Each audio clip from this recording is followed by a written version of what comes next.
दोस्तों, मैं doctor A K. Tiwari, निदेशक जय क्लिनिक व diabetes care centre, Hardoi road, Lucknow, आप सभी को खुशामदीद कहता हूँ। आज मैं आपको रोज़े में डायबिटीज़ के मरीजों को क्या एहतियात बरतना है ये बताऊँगा और साथ में फास्टिंग से हमें क्या फ़ायदे मिल सकते हैं इसके बारे में बताऊँगा और हम कौन से ऐसे तरीके करें जिससे कि हम इन फ़ायदों को और बढ़ा सकते हैं। ये एक बहुत कठिन दौर है। माह रमज़ान पाक महीना चल रहा है, आज 11वां रोज़ा है और साथ में कोविड-19 ने भी कहर बरपा रखा है। इसके कारण से सोशल गैदरिंग्स और बहुत सारी चीज़ें पॉसिबल नहीं हो पा रही हैं। तो इन जो ये कंडीशंस हैं, इनमें हमें बहुत एहतियात बरतने की ज़रूरत है। तो सबसे ज़रूरी है कि मास्क पहनना कंपलसरी है। नंबर 2, सोशल डिस्टेंसिंग पे तवज्जो देना है और अपनी पर्सनल हाइजीन जैसे साबुन से बार बार हाथ धोना, साबुन को 20 से 30 सेकंड तक लगातार लगाए रखना, ये सारी बातें बहुत ज़रूरी हैं क्योंकि अब हमें ये समझना पड़ेगा कि हमें इस बीमारी के साथ रहना है और ये बीमारी कुछ समय तक हमारी ज़िंदगी में बनी रहेगी, इसलिए हमें होशियारी बरतना बहुत ज़रूरी है। तो सबसे पहले तो मैं डिस्कस करूँगा कि कौन से डायबिटीज़ के मरीज़ रोज़ा रख सकते हैं। तो जैसे गर्भवती महिलाएं हैं या जो महिलाएं अपने बच्चों को दूध पिला रही हैं, कम उम्र के बच्चे, बुजुर्ग जिनका स्वास्थ्य ठीक नहीं रहता है, टाइप 1 डायबिटीज़ के मरीज़ या जिनको डायबिटीज़ से संबंधित और परेशानियां हैं, कॉम्प्लिकेशंस हैं जैसे दिल की बीमारी, गुर्दे की बीमारी या अन्य प्रॉब्लम्स हैं, उनको रोज़ा रखना उनके लिए मुनासिब नहीं है। जिन मरीजों में पिछले 3 महीने में शुगर कई बार कम हुआ है, जिसको हम लोग हाइपोग्लाइसीमिया कहते हैं, उन लोगों को भी रोज़ा रखना मुनासिब नहीं है। इसके अलावा जिन मरीजों का शुगर बहुत ज़्यादा घट बढ़ रहा है, जिसको हम लोग ब्रिटल डायबिटीज़ कहते हैं, उनके लिए रोज़ा रखना भी मुनासिब नहीं है। इस बात पे एक बहुत ख़ास बात है कि हमें ये बात समझना है कि जान की हिफाजत जो होती है वो भी एक सुन्नत है। तो 20 वर्ष से अधिक आयु के टाइप 2 डायबिटीज़ के मरीज जो पिछले 3 महीने से अपना शुगर नियंत्रित रख रहे हैं, जिसको हम लोग HbA1c के द्वारा निर्धारित करते हैं, वो मरीज जिनमें कोई और कॉम्प्लिकेशंस नहीं हैं, वो लोग कुछ एहतियात के साथ रोज़ा रख सकते हैं। इसके अलावा ये भी ज़रूरी है कि जो किस तरह की दवाइयाँ ले रहे हैं, ऐसी दवाइयाँ जो आम तौर पे हाइपोग्लाइसीमिया नहीं करती हैं, जैसे metformin, sitagliptin, pioglitazone, new generation sulfonylureas, ये दवाइयाँ अगर आप खा रहे हैं जो आम तौर पे हाइपोग्लाइसीमिया नहीं करती हैं, तो इन दवाइयों का डॉक्टर द्वारा निर्धारण करने के बाद आप रोज़ा रख सकते हैं। तो अब प्रश्न ये उठता है कि रोज़े में डायबिटीज़ के मरीजों में क्या परेशानियाँ हो सकती हैं, क्यों इतना हमें होशियारी या एहतियात बरतने की ज़रूरत है। तो रमज़ान में हाइपोग्लाइसीमिया यानी शक्कर के कम होने की संभावना बहुत ज़्यादा होती है। एक बहुत बड़ी स्टडी हुई, एपीडीआर स्टडी, उसमें देखा गया कि हाइपोग्लाइसीमिया का दर 7.5 गुना तक पाया गया है। तो इसलिए बहुत ज़रूरी है कि हम इसके बारे में जानें। नंबर 2 प्रॉब्लम है हाइपरग्लाइसीमिया।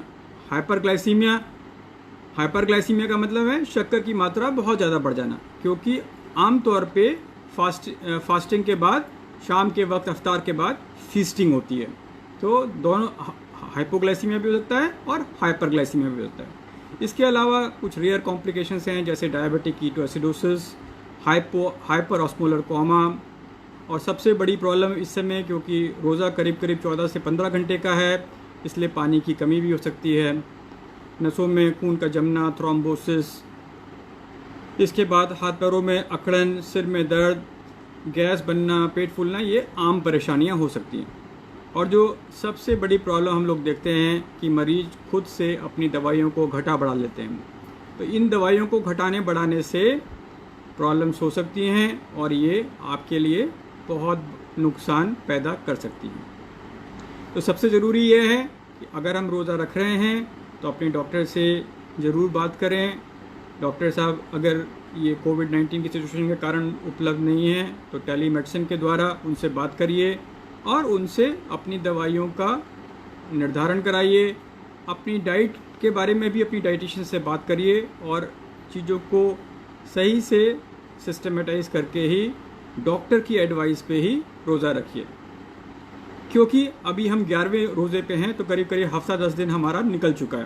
तो अब इस समय हम क्या कर सकते हैं? इस समय हम ये कर सकते हैं कि जो हमने पिछले हफ्ते 10 दिन में अपने शुगर्स की जांच करी हैं, वो हम अपने डॉक्टर के साथ साझा करें, शेयर करें, और उसके हिसाब से डॉक्टर से दवाइयों का पुनर्निर्धारण कराएं। ये बहुत इम्पॉर्टेंट है, क्योंकि अब हमें ट्रेंड्स मिल जाएंगे कि शुगर का क्या हो रहा है, घट रहा है, या अगर घट रहा है तो किस वक्त पे घट रहा है, तो उसके हिसाब से हम लोग एडजस्ट करा सकते हैं। इसके बाद अब जब ये सारी बात हो गई कि हमने ये फैसला ले लिया कि हमें रोज़ा रखना है, तो हम अब रोज़े के दौरान हमें क्या सावधानियां बरतनी हैं। तो सबसे पहली बात है, सहरी जो खाना है वो बहुत ज़रूरी है, वो सुन्नत भी है, अगर आप उसके हिसाब से समझिए तो सुन्नत है, और डायबिटीज़ के मरीज के लिए ये बेहद ज़रूरी है, इसको स्किप नहीं करना है। ऐसा ना हो कि आप सोते रह गए और आपने सहरी नहीं खाई। सहरी खाना बहुत ज़रूरी है, और सहरी को डिले करिए, आखिरी तक डिले करिए, जिससे कि आपको देर तक आपके शरीर में शुगर का लेवल नॉर्मल बना रहे। और सहरी में ऐसी चीज़ें खाइए जो बहुत देर तक आपके शरीर में शुगर के स्तर को स्थायी बना सकें। तो हम लोग आमतौर पे कहते हैं मल्टीग्रेन कॉम्प्लेक्स कार्बोहाइड्रेट्स कहते हैं, जैसे मल्टीग्रेन दलिया हो गया, ओट्स का दलिया हो गया, इस तरह की चीज़ें खाने के लिए हम कहते हैं। इसके अलावा अंडे की सफ़ेदी, सब्जियां भी खाई जा सकती हैं। इसके बाद जो सबसे ज़रूरी है, क्योंकि रोज़े की ड्यूरेशन 14 to 15 आवर्स है, तो हाइड्रेशन के बारे में बहुत ख्याल रखना है। हाइड्रेशन से मतलब है कि पानी या मट्ठा या नारियल का पानी, ये सुबह सहरी में काफ़ी सारी मात्रा में लिया जाए, जिससे कि देर तक शरीर में पानी की तरावट बनी रहे। इसके बाद जो सबसे ज़रूरी बात है, और जिसके बारे में हम लोगों ने कई बार डिस्कशंस भी किया, मौलानों से डिस्कशन किया, कि रोज़े के दौरान शुगर की जांच करने में कोई एतराज़ नहीं है। तो ये बात वाज़िह है, ये बात कई बार पूछी गई है, कई बार इसको हेल्पलाइंस में पूछा गया, इसके बारे में सब ने ये बात कही कि इसको जांचने में कोई दिक्कत नहीं है। तो शुगर की जांच बहुत ज़रूरी है, और शुगर की जांच जैसे सहरी खाने से पहले चेक करिए, सहरी खाने के 2 घंटे बाद, दिन में, देर दोपहर में, अफ्तार के बाद, और ये जांच करना है। तो इससे हमें अपने ट्रेंड्स पता चलेंगे। और इसमें एक टाइम जो होता है, जो लेट आफ्टरनून हम लोग कहते हैं, late afternoon means between 2 o'clock और अफ्तार होने से पहले, ये टाइम होता है जिस समय सबसे ज़्यादा शक्कर कम होने की संभावना होती है। तो उस टाइम में शुगर को ज़रूर चेक करिए। और क्योंकि अब 10 दिन हो चुके हैं, आज 11वां रोज़ा है, तो जो ट्रेंड्स हमें मिले हैं, अगर हम वो अपने डॉक्टर से डिस्कस कर लेंगे, तो आगे जो आने वाले दिन हैं उनमें हमें प्रॉब्लम्स नहीं होंगी। इसके बाद आती है अफ्तार। अफ्तार is when you break the fast, जब आप फास्ट को ब्रेक करते हो। तो फास्ट ब्रेक करने में हम लोग कहते हैं कि बहुत हल्के खाने से फास्ट ब्रेक करना चाहिए। तो हम लोग कहते हैं कि 1-2 खजूर आप खा सकते हैं, क्योंकि अमूमन जो रोज़ा अफ्तारी होती है वो खजूर से ही होती है, खजूर और पानी से होती है। तो 1-2 खजूर खा सकते हैं, पर ज़्यादा खजूर खाना मुनासिब नहीं है, क्योंकि इसका ग्लाइसेमिक इंडेक्स ज़्यादा होता है। इसके बाद अफ्तार में क्योंकि बहुत सारे आइटम्स बनते हैं, तो हम लोग एक रमज़ान प्लेट की बात कहते हैं। रमज़ान प्लेट की बात से क्या मतलब है कि उसमें कौन सी ऐसी चीज़ें हैं जो हम खा सकते हैं, और कौन सी ऐसी चीज़ें हैं जो हमें नहीं खानी चाहिए। तो अफ्तार में जैसे हर अफ्तारी में उबला हुआ चना ज़रूर होता है। तो अब उबला हुआ चना ले लिया, फ्रूट चाट ले लिया, या अनार के बीज हैं, इन सब तरह की चीज़ों को आप ले सकते हैं। पर तली भुली चीज़ें जैसे पकौड़ी, कबाब, बिरयानी इत्यादि ना खाएं, क्योंकि इससे हमारा शुगर भी गड़बड़ होगा, और साथ में पेट फूलना, गैस बनना, इस तरह की दिक्कतें भी हो सकती हैं। इसके बाद जो रात का खाना है उसको भी हमें लेना है, और वो पूरा बैलेंस्ड फूड होना चाहिए। इसके बाद हम लोग हमेशा इस बात को एम्फेसाइज़ करते हैं, क्योंकि ये रोज़े गर्मी के दौरान पड़ रहे हैं और टेम्परेचर्स लगातार बढ़ रहे हैं, इसलिए हाइड्रेशन जो है वो बहुत ज़रूरी है। हाइड्रेशन की बात हम लोग बार बार करते हैं। तो शरीर में तरावट बनी रहनी चाहिए। तो तरावट के लिए हम लोग कहते हैं पानी ले सकते हैं, मट्ठा ले सकते हैं, नारियल का पानी ले सकते हैं। ये सब फ्री फ्रूट्स कहते हैं हम लोग डायबिटीज़ में, इनको आप जितना चाहें ले सकते हैं। अमूमन अवतार में शरबत लेने का ट्रेंड है, तो शरबत लेना मुनासिब नहीं है। शरबत की जगह हम लोग पूरे फल का जो स्मूदी कहते हैं, जिसमें कि उसका फाइबर भी मिला हुआ होता है, वो हम लोग ले सकते हैं। इसके अलावा कॉफ़ी, चाय, तंबाकू ये सब खाना जो है मुनासिब नहीं है, इन चीज़ों को नहीं लेना है। इसके बाद जो एक इम्पॉर्टेंट बात आती है वो आता है एक्सरसाइज। तो एक्सरसाइज का मतलब ये है कि एक्सरसाइज जब हम अनफेड स्टेट में हैं, जब हम लोग रोज़ा रख रहे हैं, जिस समय हमने कुछ खाया नहीं है, उस समय एक्सरसाइज करना मुनासिब नहीं है। इवनिंग में हम लोग लाइट एक्सरसाइज कर सकते हैं। इसके बारे में थोड़ा डिटेल में भी आपको और बताऊंगा, क्योंकि अभी जब हम आपको फास्टिंग्स के फ़ायदों के बारे में बताएंगे तो वो भी एक बहुत इंटरेस्टिंग बात है, वो अभी हम लोग डिस्कस करेंगे। इसके बाद एक चीज़ जो मैं आपको पहले ही बता रहा था कि एक बहुत बड़ी परेशानी हो सकती है, वो है हाइपोग्लाइसीमिया। तो हाइपोग्लाइसीमिया या शक्कर का कम होना, तो इसके बारे में जानना ज़रूरी है, क्योंकि अगर हम इन सिम्टम्स को पहचान लेंगे तो हम किसी की जान बचा सकते हैं। तो इनको समझना, पहले तो ये समझना ज़रूरी है कि अगर शुगर का स्तर 70 के नीचे है या 300 से ज़्यादा है, तो उस स्टेज में ऑन मेडिकल एडवाइस रोज़ा तोड़ना मुनासिब है। Less than 70 we call as hypoglycaemia. 70 से नीचे हम लोग कहते हैं कि ये हाइपोग्लाइसीमिया। तो हाइपोग्लाइसीमिया या शक्कर कम होने के लक्षण क्या होते हैं? दिल का तेज़ी से भागना, घबराहट होना, पसीना आना, चिड़चिड़ापन, गैरोशी होना, ये सारे लक्षण हो सकते हैं।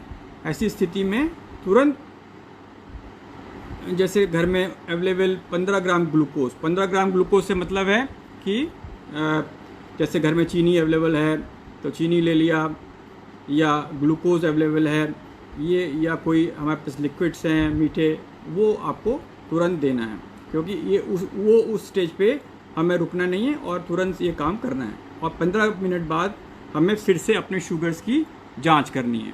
तो ये इम्पॉर्टेंट बात है,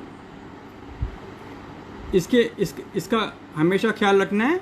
और इसको हम 15/15 रूल कहते हैं, मतलब हमने 15 ग्राम ग्लूकोज दिया, 15 मिनट बाद हमने फिर शुगर चेक किया।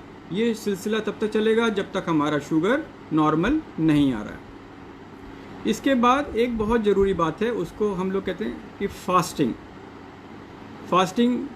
ये जो रमज़ान की फास्टिंग है, इसको हम लोग मेडिकल टर्म्स में कहते हैं इंटरमिटेंट फास्टिंग। इंटरमिटेंट फास्टिंग से मतलब है कि जैसे हमने कोई एक विंडो बनाई, उस विंडो में हम लोग कुछ नहीं खाएंगे। तो ये एक हमने विंडो बनाया, उसको हम लोग कहते हैं फैट स्टेट, जब हमने कोई चीज़ नहीं खाया। या और एक स्टेट ऐसी है जब हम लोग खा रहे हैं।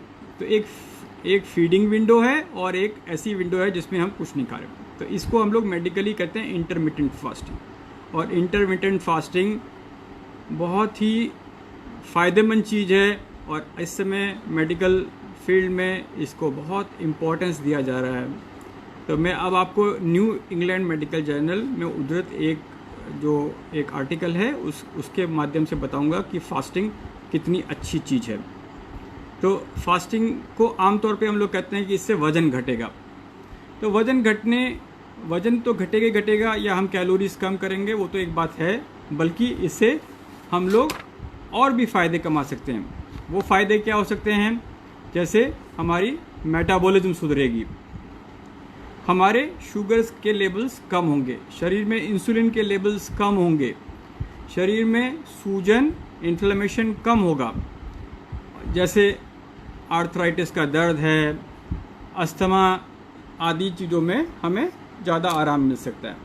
तो ये एक बहुत इम्पॉर्टेंट बात है कि फास्टिंग बहुत बेनिफिशियल भी है, और फास्टिंग हम लोगों के cultural part of our culture भी है। तो फास्टिंग से फ़ायदे भी हैं।